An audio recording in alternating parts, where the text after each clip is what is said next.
So alright guys, today's videos mag-picture po tayo sa bagong ginawa nating box. So ang gagamitin natin dito is DIY textured po, no. So ito yung gagamitin natin textured guys. So bali meron tayong white glue dito at semento at syempre hindi mawawala yan. Rain or shine. Yan. Syempre iwas dito sa ulan. So actually guys, ito yon, inalo ko na semento plus glue. So haluin mo lang.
So ito na yung resulta guys.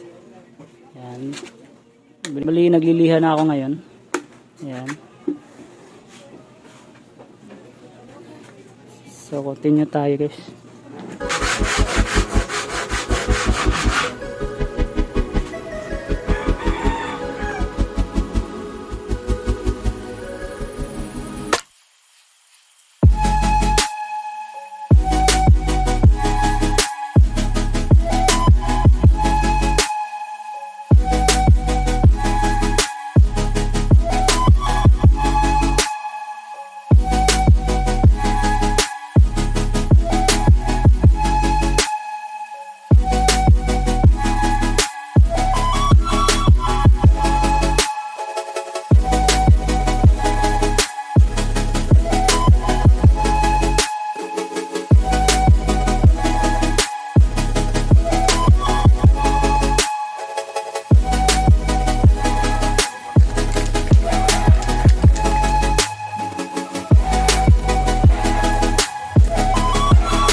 So ayun guys, ito na yung final product. So natapos ka na.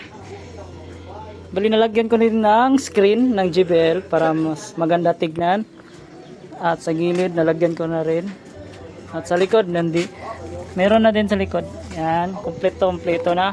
So actually guys, gagamitin ko ito bukas para sa aming sitio kasi festa sa amin. So magagamit ko na siya.